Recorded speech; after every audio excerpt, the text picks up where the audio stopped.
Good evening, everyone, and welcome to this evening's Municipal Council meeting. I would like to start off by welcoming everyone, members of council, members of staff, those in the gallery, specifically press, and those joining us tonight on Zoom.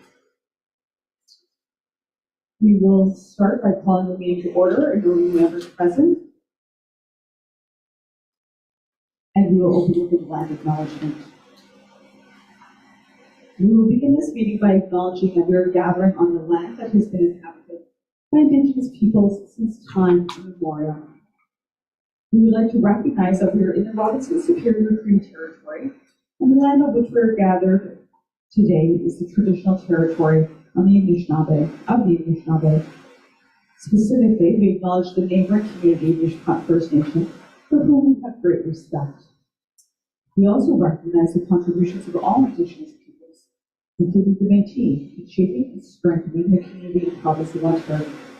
Thank you, and good day.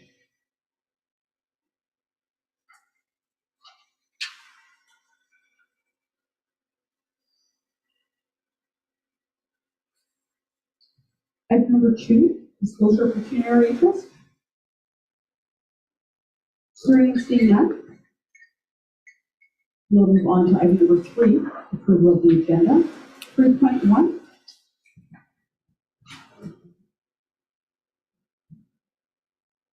Motion by Councillor Hatfield, second by Councillor O'Para. All in favor? Carried. Item number 4, delegations and presentations. 4.1. We do have a delegate presentation from Mr. Jacob Hanlon, Municipal Program Coordinator for Food Cycle Science Corporation. Good evening, Jacob. Good evening, Mayor and councillors and members of staff. I just want to make sure you can hear me okay. Absolutely. Coming in loud and clear. Perfect. Well, I'm just going to share my screen and then I will get started here. Perfect.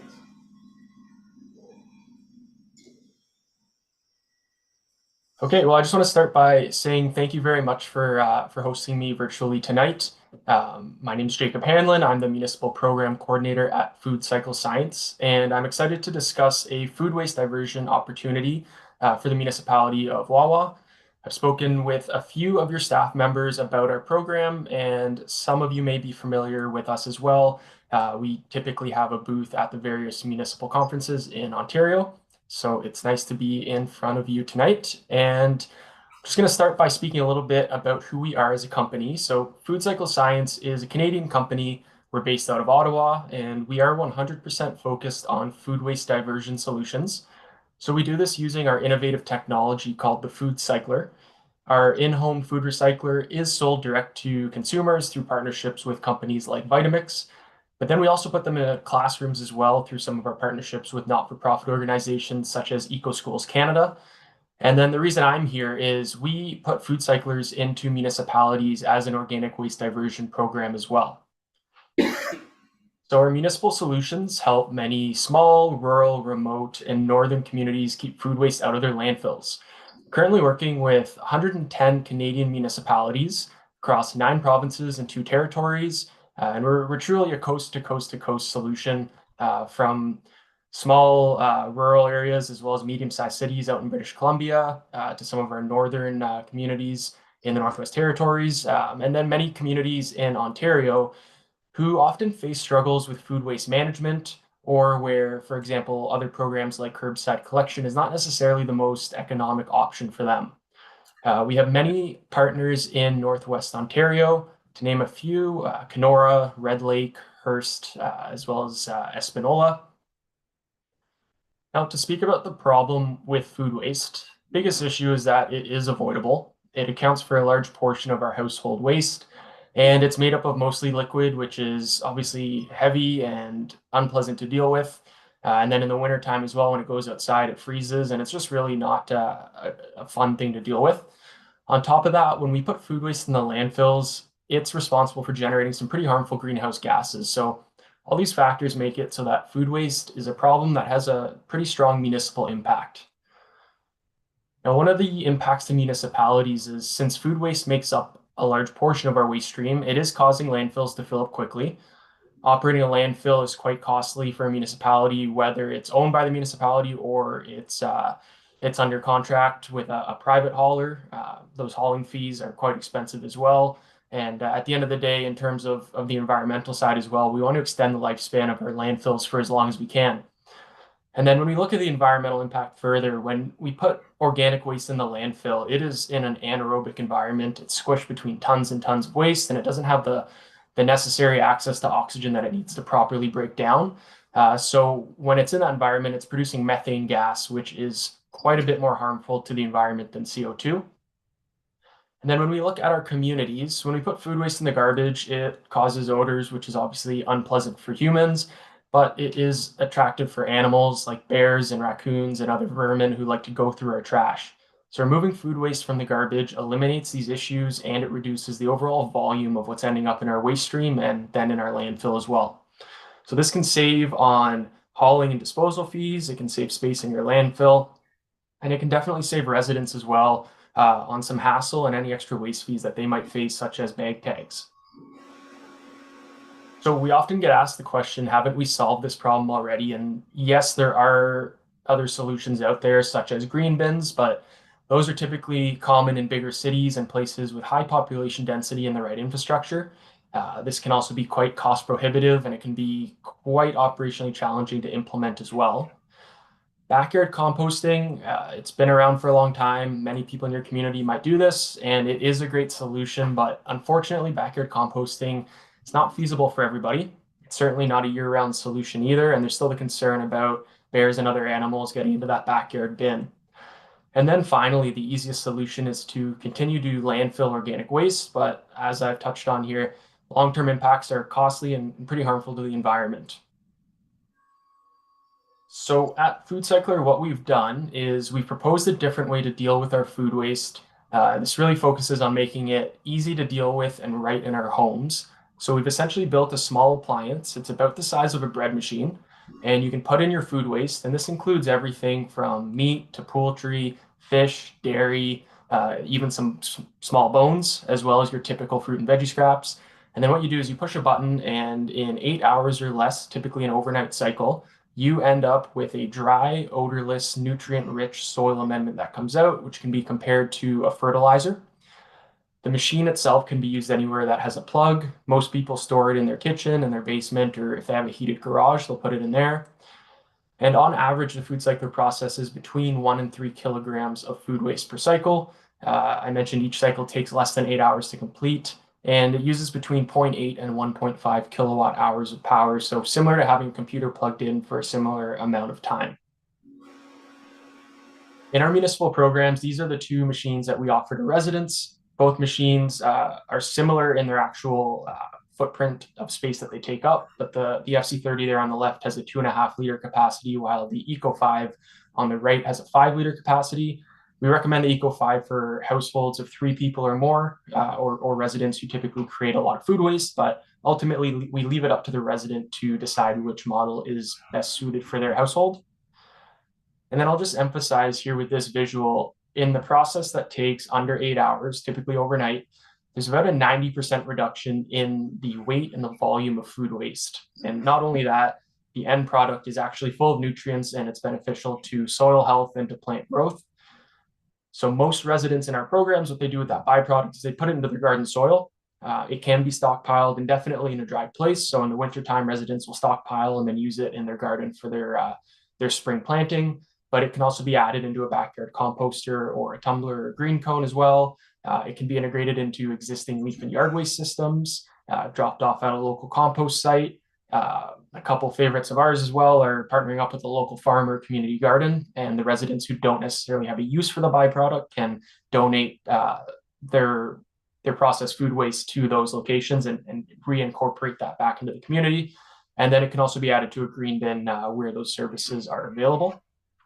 But when we look at the environmental impact here and the economic impact of the Food Cycler, compared to the traditional waste management method, that traditional method is a heavily burdened system. It consists of unrelenting costs, trucking, labor, and maintenance. And the prices and the costs of all these services, they typically increase year by year. And there's just overall a lot of moving parts that add on a lot of different aspects of the program. When you look at the food cycler, it's a truly decentralized approach. It avoids unnecessary labor costs, greenhouse gas emissions that would come from putting trucks on the road for other services. And there's no infrastructural cost to the municipality or the resident either.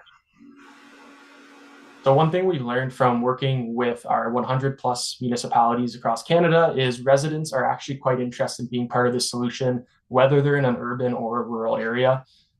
We find that across the board and across the country, residents are quite interested in being part of this solution. They want their government to bring these types of initiatives to their community as well. So with the food cycler, you get to bring something that's innovative and tangible to your residents. And overall, they don't need to live in a big city to be able to divert their organics effectively. Now, I've spoken about how we're working with many municipalities across Canada, but to get into more detail with that, to date, we've completed pilot programs in over 50 municipalities and over 6,000 households, and the results we've gotten from this have been overwhelmingly positive. So we've been able to achieve a significant amount of net new waste diversion. We have a generous user experience rating of 4.6 out of 5 stars, and a 98% participation rate from residents within our programs, which is a participation rate that you really can't find in any other organics diversion program. I know in Ottawa, for example, we've had the curbside green bin for over a decade now, and less than 60% of residents in Ottawa actually use that service. So the results that we've gotten through this program over the last few years have been really promising and really positive. And to further expand on that, many municipalities have actually expanded their programs after that initial pilot program. I'll use the example of Nelson in British Columbia. After 2 successful pilot programs, they're now in the process of putting a food cycler in every home in their city of about 5,000 homes. So a couple more slides before I wrap up here, but just want to touch on some federal funding that we're putting towards these programs. So last summer, Food Cycler was selected as a finalist in Impact Canada's Food Waste Reduction Challenge, which is a 3-part initiative from the Government of Canada with the goal of reducing Canada's food waste. So as a finalist, we were awarded a $400,000 prize and tasked with finding more Canadian municipalities as implementation partners. So we've been using this funding to invest directly into these pilot projects at a heavily subsidized price, which we'll get to in a couple slides here. And we are currently awaiting the final results from the final stage. We're quite confident in our application, and if we are one of 2 grand prize winners, we'll be awarded a grant of up to $1.5 million, which will go right back into these programs. And any municipalities that are partnered with us will have the right of first refusal on any subsequent funding. So to quickly look at what the pilot program actually looks like, it's typically a 12-week project. Residents will purchase their food cycler at the subsidized rate from the municipality. They'll use the unit and track their number of cycles per week using a tracking sheet that we provide them. And then at the end of those 12 weeks, residents get to keep the food cycler, and we ask them to complete a brief survey to evaluate the program's success. We then present the results of that back to you in a final report, and the data can be used to support future waste management decision-making or to accompany a recommendation or a grant application to expand the program further. And just to look at the pricing structure here of the program. So our traditional pilot programs work based on a subsidy model where you have that retail price at the top, which is what you would find typically on Amazon or on Vitamix. And Food Cycle Science provides that initial municipal discount, and we add in that federal investment from Impact Canada as well. That reduces the price by 50% compared to the retail value. And then we ask the municipality to subsidize $100 per household, regardless of which unit the resident actually picks. And then the participating residents who have registered for the program will pick the model that best suits their household and their needs, and they contribute that remaining amount. And after the 12-week pilot, the food cycler is theirs to keep. In all of our surveying and data collection, residents have been quite positive about this price point. And we find that by having the federal investment, the municipal subsidy, our own discount, and that resident portion, everybody's invested in the program. Residents are going to use their machine because they put some money towards it. And we just find that this structure for the pilots works really well for maximum participation. Last slide here before I wrap up. These are just pilot size recommendations. The minimum is a 50 household program, and the municipal investment for that at $100 per household would be a $5,000 investment. in addition to that, there's the shipping cost, of course, to get the units to the municipality, and then tax as well. But these are typically our standard pilot sizes. We're happy to adapt them as well if there was a specific need or a budget that caused the amount to be any number really that's above 50. So we're happy to work with you on that and kind of tailor that so that it fits for you. And I'm not going to go through all these points here because I believe you have a copy of my presentation. I want to leave some time for questions here, but just some reasons that may resonate with you as to why you should consider piloting with us. I think at the end of the day, you're providing your residents with an innovative solution that not only allows them to reduce their waste at home, but it has a really positive impact on the community in terms of overall waste reduction and a sustainable initiative being presented to the community. You'll see immediate impactful benefits such as obviously waste diversion, lower disposal costs for the reduced tonnage that you're hauling, and then reduce greenhouse gas emissions overall. So I'm not going to go through the rest of those because you have a copy, but with all that being said, I would just like to say that we'd like to welcome the municipality of Wawa as a partner in this food waste challenge, especially based on our success with other Northwest Ontario municipalities. We believe your community would be a great fit for the benefits of the program.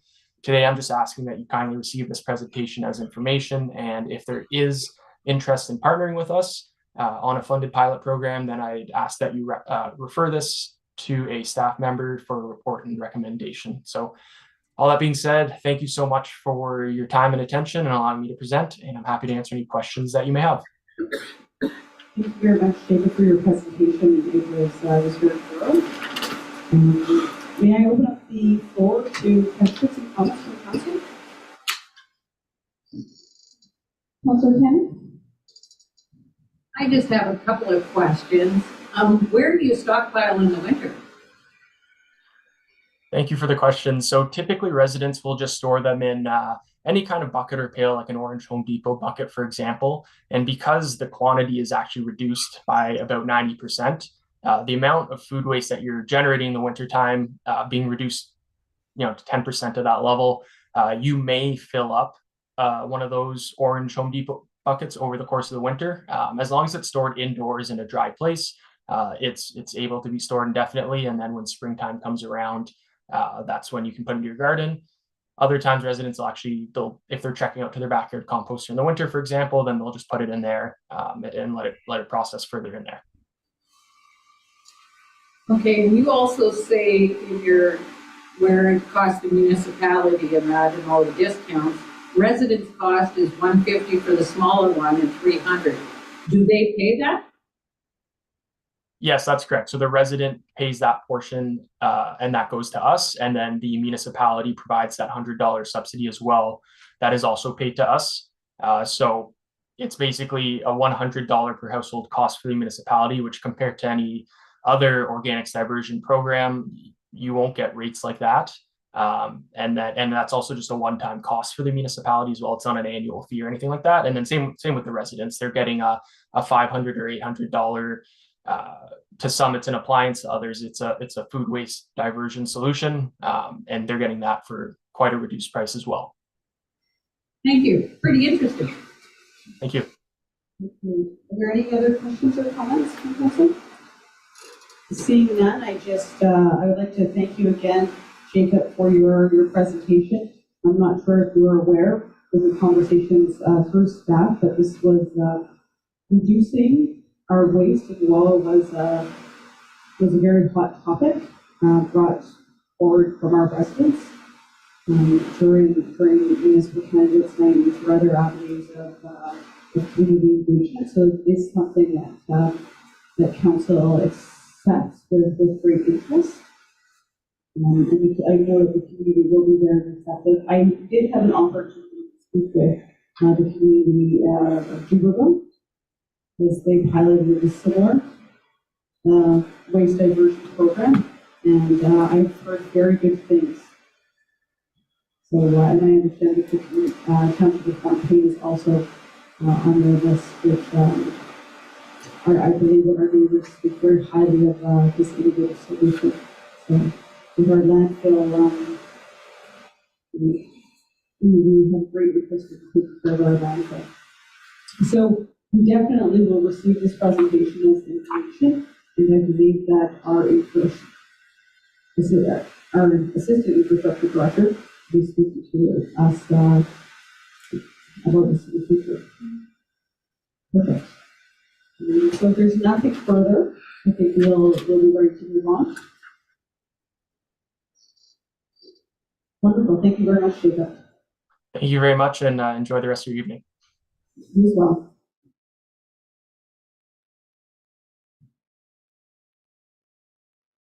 With that said, we will now move on to item number 5, adoption of minutes. 5.1. I'd just like to speak before we adopt these things. Well, I'll just announce them if you want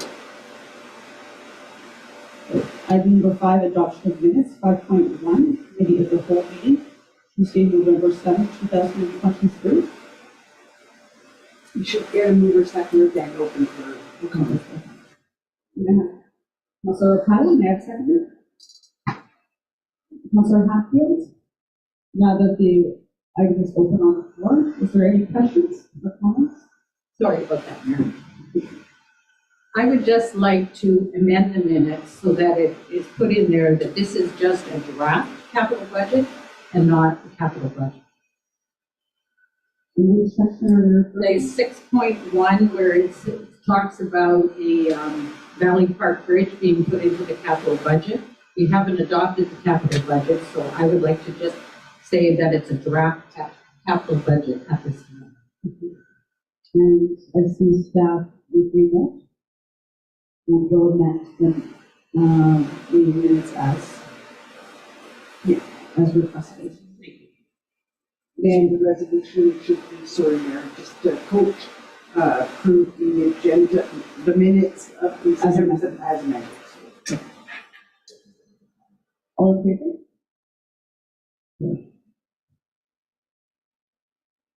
There's no business arising at a previous meeting. So we will move on to the monthly reports.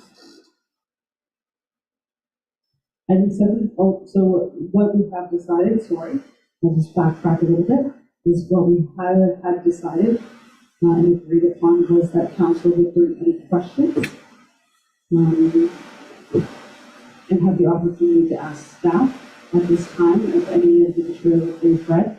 Is there any questions for staff at this time? Then from Councilor O'Connell. Councilor Hatfield, do you have any questions? Yeah, just Kevin, how are we doing with hiring new firemen? Is that a long process? I've offered 5 of them. Kevin, just one second, please. Thank you. Currently, there are 5 applicants that have been gone to the final stage where they have documents to complete and sign. Once I receive those, then I'll bring the resolution to council. So that'll give us a full house? like Yeah, that? so they'll give us full complement of firefighters. Thank you. Councilor Tan, do you have any questions or comments based on the material that was presented?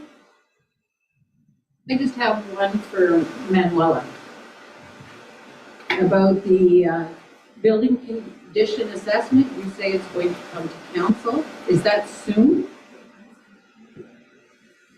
Manuel, I'll just ask you to take the floor. Well, it says it. Sorry, it did come to council. There was a resolution that was passed in previous meeting. Oh, because it says in your, it doesn't say that in the report. Sorry. It's okay, and I'll have to read it then again.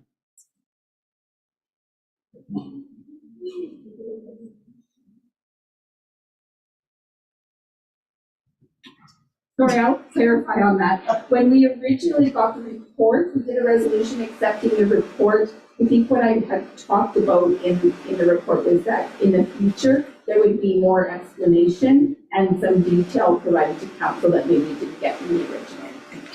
And some training on asset management, including the condition assessments for the building and other condition assessments that you will be required to do in the future. So that's going to come to council soon, or? Most likely in the new year, because there's only one meeting in December, and that would impact that meeting. Okay, thank you. Thank you very much. We will now move on to item number 8, new business. 8.1, 2024 council meeting schedule.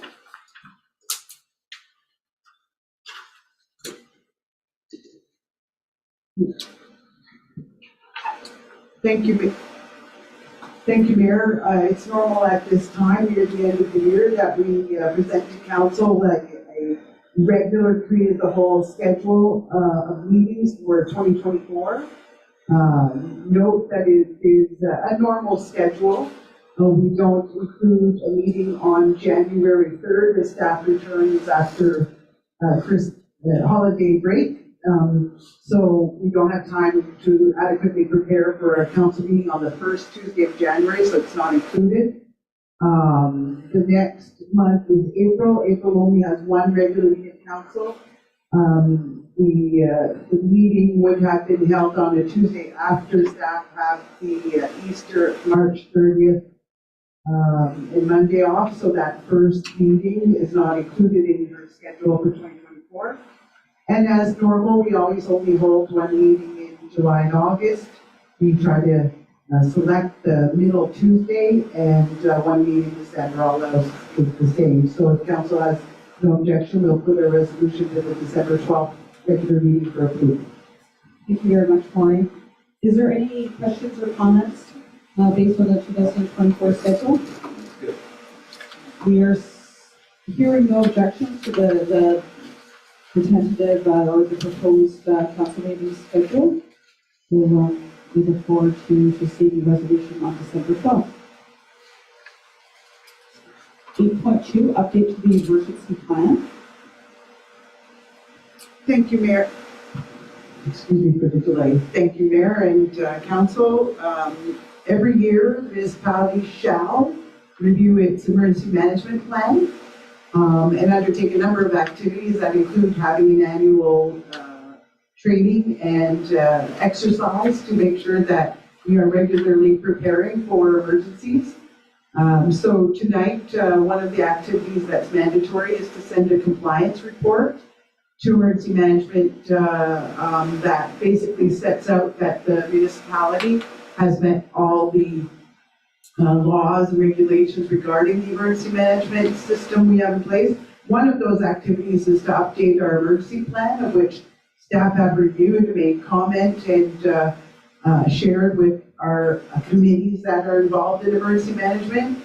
So before you tonight is a draft emergency management plan, basically with the same emergency management plan that's in place in the municipality today, with some amendments to people's names or who's serving as alternate, contact information for some of the appendices around who to contact in emergency. So there's been some minor amendments, and just to make sure we're clean and we can refer back to the proper dates, we're presenting a draft emergency management plan to be adopted by council.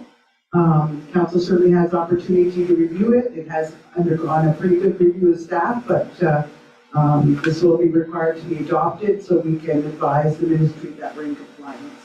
I won't go into any details. Again, should council wish, a future training date can be set to go through the emergency management plan in detail and processes.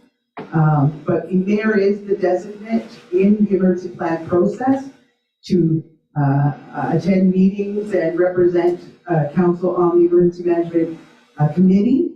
And it's her job to, in the event of emergency, communicate with council. So there's some very clear lines of communication. So other than for council to have opportunity to review their emergency plan and make comment, we can do future training on council if you'd like to learn more about it at a future date. Thank you. Thank you. Are there any questions or comments from council? Seeing none, thank you very much for the great thorough explanation. I believe that council is, as no one has stated any objections, we are in alignment with the updates to the emergency plan, and council will certainly let you know if any future training is required. And the last piece that I will add is that I did attend training earlier in the month with the emergency management group with representatives of the province. That was managed as part of my duties by that committee.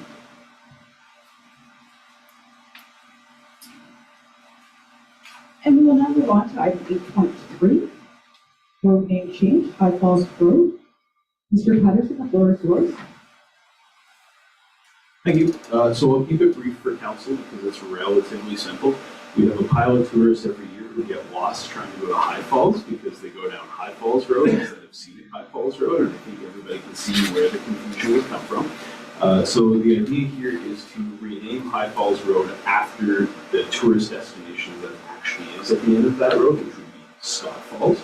To put up some basic signage at the entrance to both of those roads, denoting that there are different roads for High Falls and for Scott Falls, and then to rename some of the secondary roads down there in essentially where they go. So for what used to be High Falls is now called Dunford Generating Station, to be Dunford Road, and for McPhail Dam to be McPhail Road, and the Dump Road to be Dump Road. So just keeping it really simple. So we've got to do a couple things before we rename these roads. We have to provide appropriate notice to the public. So you can see in this report, I put a reference to essentially a 2-week advertising period before this would come back to council, which could be in the new year, January or February meetings is fine, as well as make sure that we notify the people living on that road what we are proposing in the engagement. So relatively simple process here. Recommendation comes from experience at the Tourist Information Center over the last couple of years, and just an easy thing for us to solve in terms of wayfinding our Thank you very much, Alex. Is there any questions or comments from council? Seeing none, the only the comment that I would make when I read this was, I think absolutely in the language. I think it's obviously a pretty straightforward recommendation. However, if we could make sure that we communicate all of these changes with Google and communities, and if necessary. Yeah, that'll be really interesting. I have to figure out how to tell people about this change. So I'm sure there's a process for that somewhere. It'll just be interesting to find out. So. There absolutely is. Put it in my monthly report when I figure it out. Tourists still might get lost if Google doesn't know. I look forward to seeing that on the regular council meeting agenda. 8.4, proposed changes to waste disposal site levels of service. Ms. Brown. Good evening, Mayor and Council. So this report is really more for information purposes and just start a discussion. Not looking for a super hard and fast yes or no, this is how we're moving forward answer, just for consideration and the ability to move forward. Maybe some levels of service changes that would be beneficial to our landfill and our residents to overall. So typically, just to give everybody a brief overview, we're open at the landfill site Tuesday to Friday, 11 to 3, so 4 hours, and Saturday, 8 to 4, so there's 8 hours there. So for a total of 24 hours during the week, we're open 5 days a week. We took a quick look with our new landfill cell and our new site and operations. I thought it was prudent to start looking at what other communities are doing, especially as they are also upgrading their landfill sites. So I took a look at about 20 communities, ours included, and compared, summer hours, winter hours, how long places are open, what days they're open. And so I have some graphs from a report that sort of summarize, each community, whether or not they have summer or winter hours, or those hours stay the same. So out of 20 communities, about 8 of them had summer and winter hours. So looking at, what it looks like to have hours of operation for each season. Across the 20 communities in the winter, it's about an average of 16 hours open during the week for 20 communities. In the summer, it's about 18. The maximum is 32, and Wawa sits at 24. So we're about 6 hours above the average for the summertime hours. So just wanted to sort of throw that one out there. And then looking also too at the days of operation and days a week that they're open. We're open 5, most communities in the winter time are open 2 or 3 days a week. So it is quite a significant amount of time that we are open in comparison to communities that are quite similar to ours, have similar demographics, the nature of tourism, things like that. So basically what I then did was take a look at, what days of the week do we make money? So looking at that, 26% of our users come on Tuesdays. Usually we get the, oh shoot, I missed it on the weekend, so I should have on Tuesday. And then if you actually look at the rest of the pie graph, it's pretty evenly distributed between Thursday to Saturday, with Wednesday being our least profitable day, with 16% of users out of the 100%. So another thing I then looked at was, okay, if we're going to look at, changing our levels of service, we need to look at, are we making money? Are we losing money? What would be a reason to change our levels of service? So if you look over the past couple of years, you'll notice revenue actually fluctuates quite a bit across the 5-year history that we have. Also noting that COVID was in there, that is something to consider. But also to take a look at, during some of those COVID years, we actually did make a profit of only about $6,000, $7,000, but we did make a profit. But if you look at where we have a deficit, we have a very significant revenue loss. So I was trying to look across all the different expenditures and all the different revenues, and everything's pretty consistent, with the exception that we have this really weird revenue fluctuation sort of every other year. So one of the things I looked at was just different alternatives that we could have to address some of these issues. So the first one is do nothing and keep going the way we're going. Unfortunately, I don't love deficits of $89,000. So I think that it is, responsible for us to take a look at how we need to recover costs like that. So alternative 2 would be to reduce the number of days open, which would mean possibly looking at increasing the number of hours in those days, because 4 hours really isn't a ton of time in the grand scheme of things. Alternative 3 looks at reducing the total hours open per week. Again, sort of similar concept, concentrating time to days where we see the most people. Alternative 4 was combining 2 and 3. And an example I gave here was if we're open 3 days a week, which is the average of other communities, and we're open for 6 hours each of those 2 days, we meet the average of 18 hours that the other communities do. So just an example, not something we have to hold ourselves to, but just as a way to say, hey, this is generally what other people are doing, and this is how we can achieve that. And then alternative 5, you have to consider everything, is increasing the number of hours. Would increasing hours and days open really generate $80,000 more revenue? I don't see that happening. So we don't recommend alternative 1 and 5. But we do recommend alternative 4, or between 2 and 4, just because it makes some kind of change, and hopefully then we can see a reflection of that moving forward in our budgeting. So we would like to recommend alternative 4, which would result in reducing the number of days open and possibly the number of hours, but again, wanting to consult with staff and the mayor and council and making sure that it aligns with our community needs. So next step, I guess, is just, I guess some resolution, but what I'm looking for. Get some input from council just to say, hey, this is what we think we could do to move forward. Of course, I'd love to hold some opportunities for public feedback, or stakeholders which will definitely be affected by this, considering contractors and things like that. And then, doing some public education and engagement on what kind of changes we're looking to make. And then to go along with that, we need to take a really hard look at our current refuse collection bylaw. We really need to look at opportunities to divert waste, which I think is really timely with the food cycler presentation here. So just a quick overview. Right now, we allow for 6 garbage bags per week, which is a lot compared to other communities. I think too, also keeps usership down at the landfill. So things to consider. So like we said before, the food cycle program, great way to divert waste if that's something the community is doing.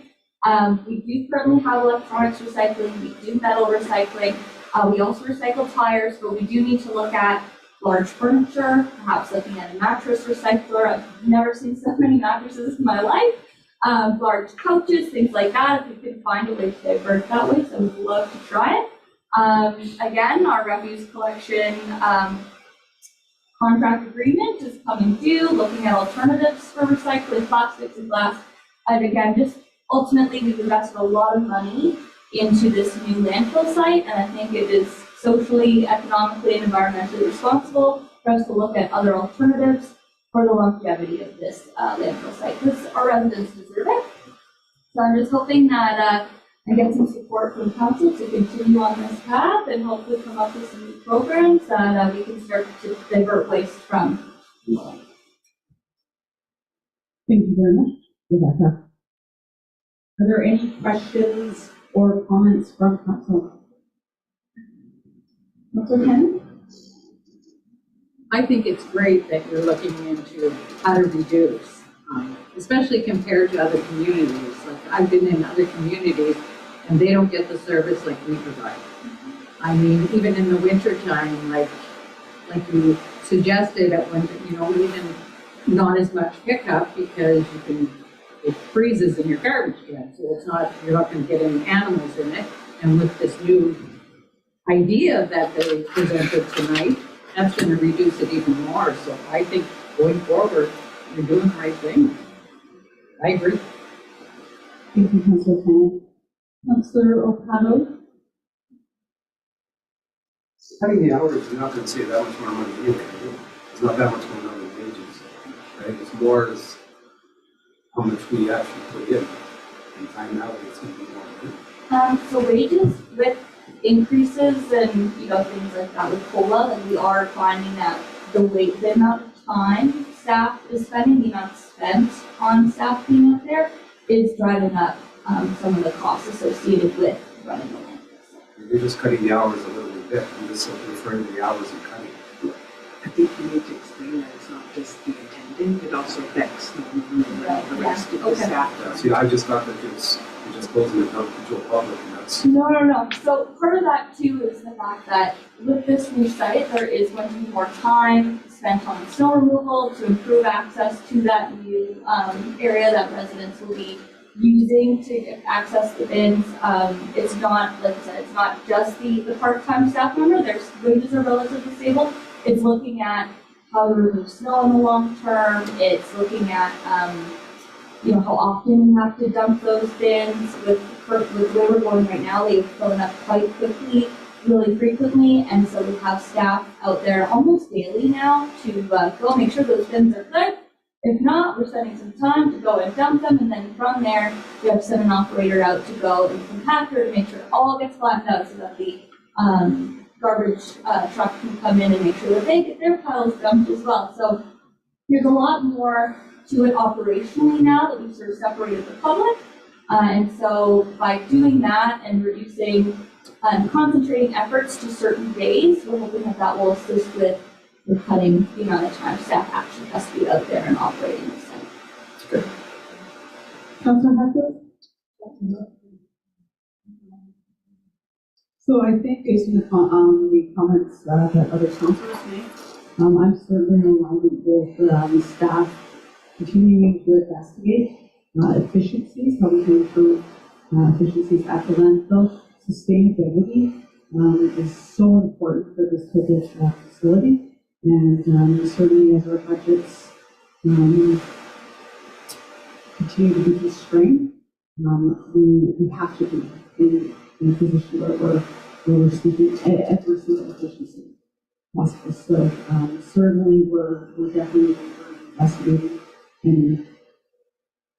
any options, and if we are able to make sure that we're in alignment with other communities, that's great.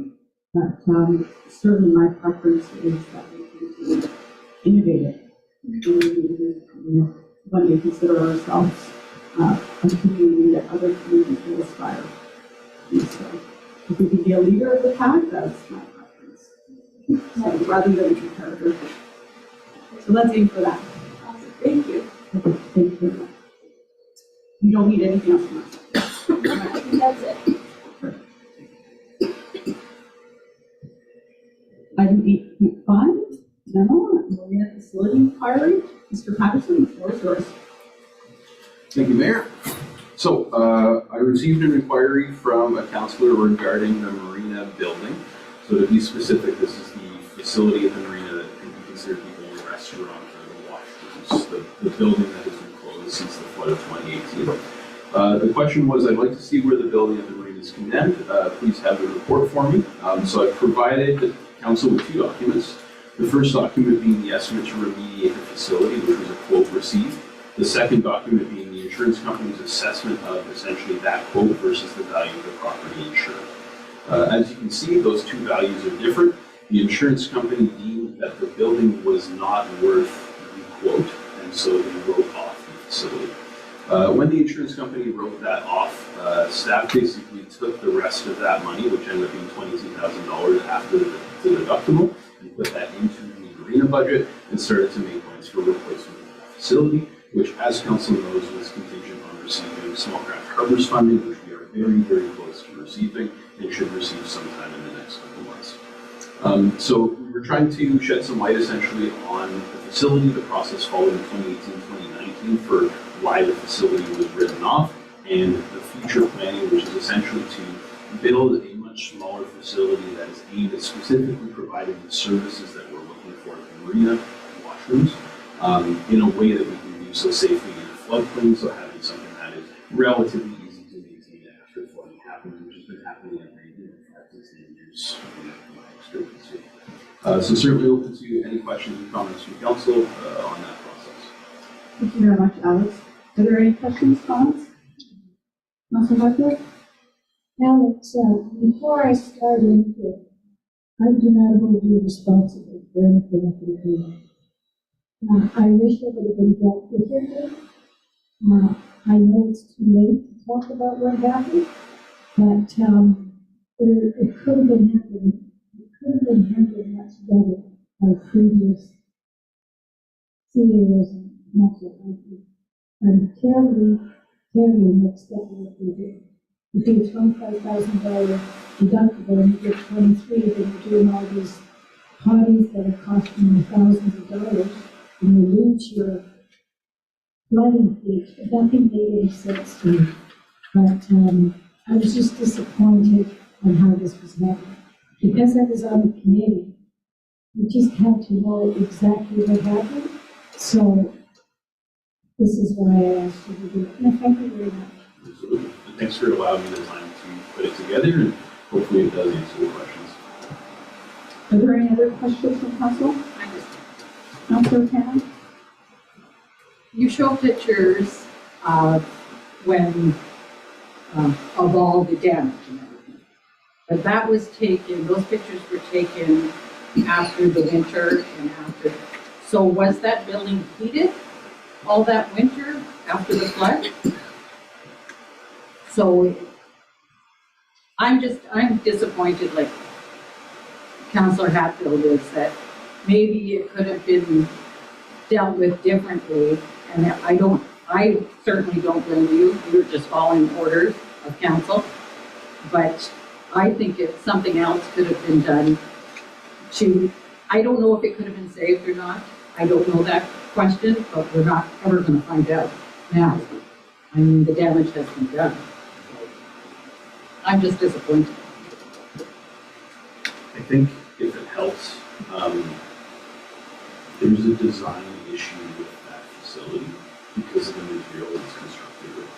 So whether it could be saved, whether it couldn't be saved, I think we can all safely say that this type of event is going to happen more and more in the future. Certainly between climate change, the way the river is managed, there's a variety of reasons for that. But fundamentally, if the building could have been saved, it would have just been for another 2 to 5 years before similar incident happened again. So I think that I understand council's concerns about it, and don't be afraid to be responsible for it. I am the one fundamentally responsible for that facility and the decision making that happened at the time. I'm happy to take that responsibility, but at the end of the day, we have a big plan moving forward. Right? So that's my particular focus, is to get the funding because of the folks who got covers, put a facility that maybe once a year, 3 times a year, and built it with that in mind to make sure that we can continue to provide good services to our residents. Council isn't the only one who's not particularly happy with having COVID and things like that. It's a biggest headache for me. It's a nightmare. And at the end of the day, people who like about it, that's not just right. So we've got a good solution moving forward. Unfortunately, getting information from days-long process instead of a year-long process. But we're almost there and very hopeful that we'll have a solution in place in the spring so we can go. Thank you very much, Alex. I really appreciate it. Yes, ma'am. Now, like when you say you're looking forward with the residents, but we have tourists also. Like we have to look forward in that process too, because we do still have boats that come in. And it's not just for the residents of Wawa, this is for tourism also. You're absolutely right, Nancy. Absolutely. So thank you very much for that. There is no items under item number 9, 10, or 11. So we will move on to item number 12, the next meeting date. 12.1, Tuesday, December 12th, 2023, which is the last meeting 2023. Time is the item number 13, adjournment, 13.1, closed meeting. We will adjourn at 7:21 p.m.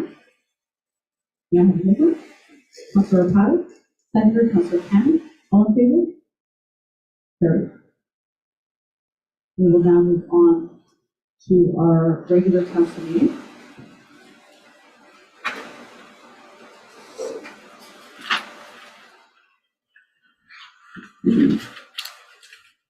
More than we know when we're ready for break.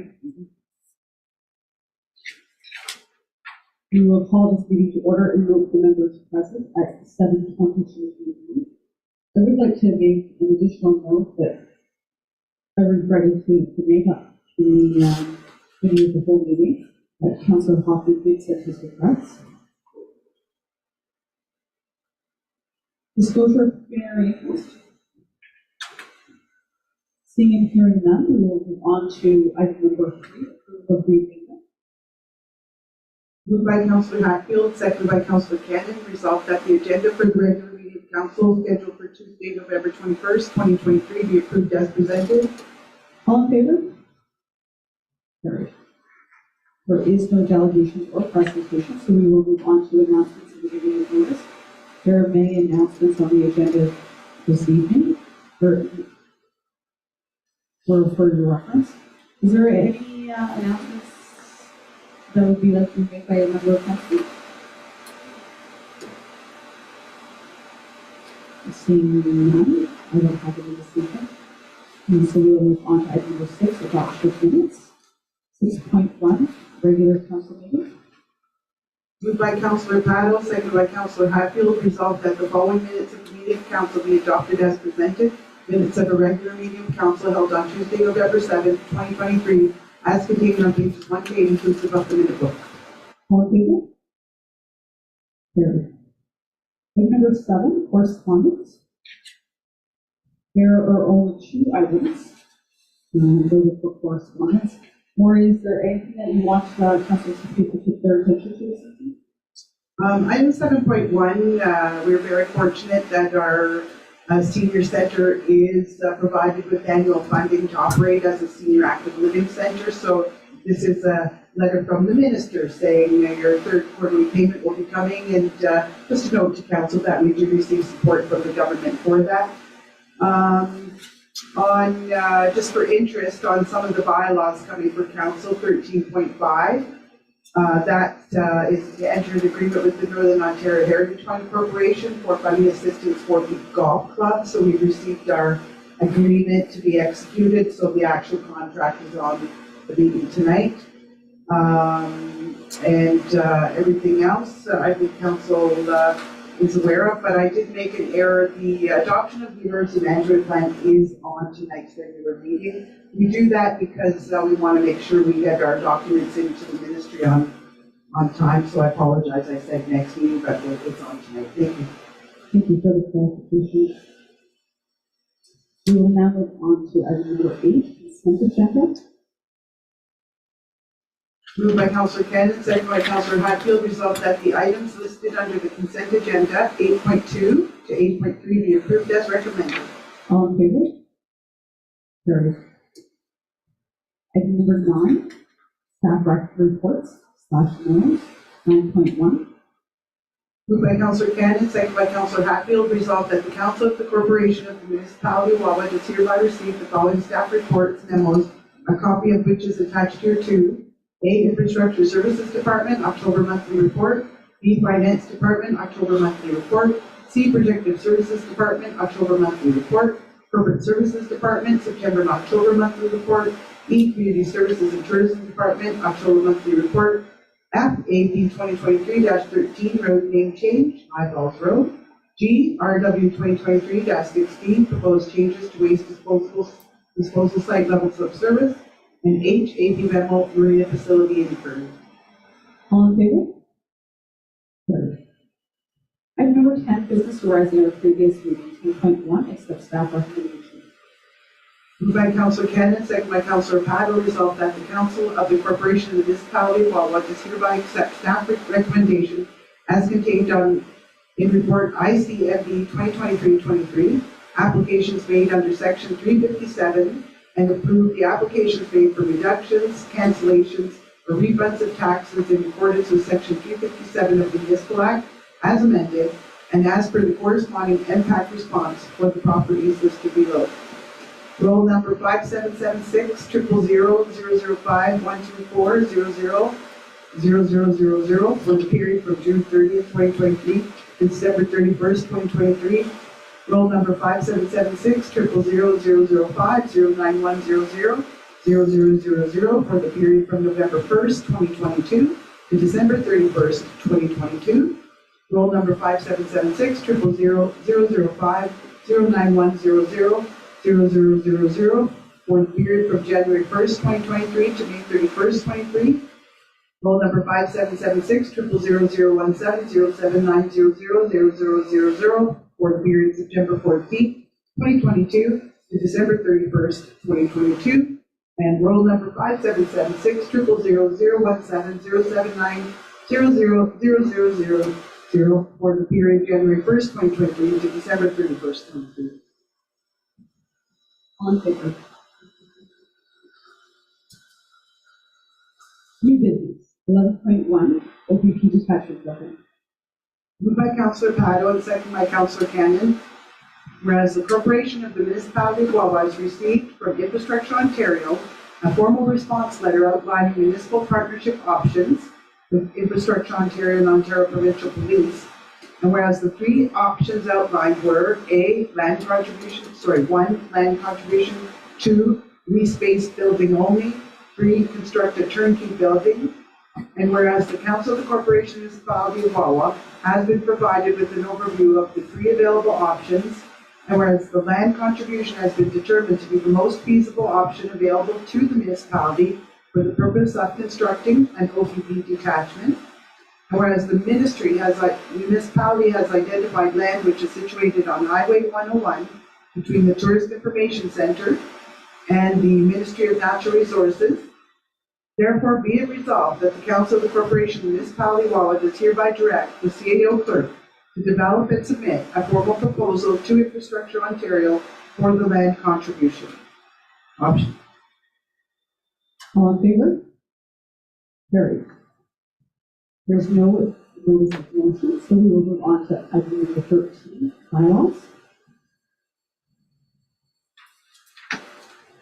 Moved by Councillor Hatfield, second by Councillor Cannon, resolved that the following bylaws be introduced and read a first, second, and third time and finally passed, and that the mayor and captain clerk do sign and seal the same.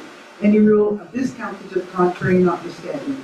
Bylaw number 3646-23 to confirm the proceedings of council at its meeting held on the 21st day of November 2023. Bylaw number 3647-23 to adopt an emergency management program and emergency response plan and to meet the other requirements under the Emergency Management and Civil Protection Act. Bylaw number 3648-23 to amend bylaw number 3334-20, 2990-16, and to enter into a new Building Canada Fund, Small Communities Fund, agreement with the Ministry of Agriculture, Food and Rural Affairs for the waste disposal site expansion. Bylaw number 3649-23 to enter into an agreement with the Northern Ontario Heritage Fund Corporation for funding assistance for the Community Enhancement Program, project number 7510210. Bylaw number 3650-23 to enter into, to authorize the corporation of municipality of Wawa to enter into an automatic aid fire protection agreement with Mitchell First Nation. Bylaw number 3651-23 to authorize the corporation of municipality of Wawa to enter into an automatic aid fire protection agreement with the Hawk Junction Local Services Board.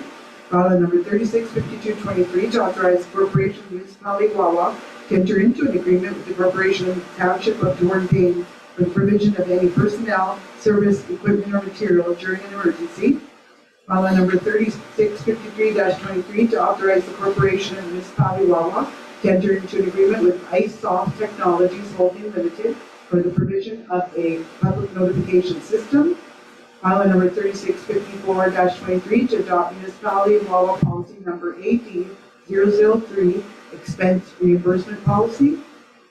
Bylaw number 3655-23 enter into an encroachment agreement with owners of property located at 36-38 Gandy Street and to maintain and use a portion of municipal property located adjacent to the property in the municipality of Wawa and for fixing an annual fee.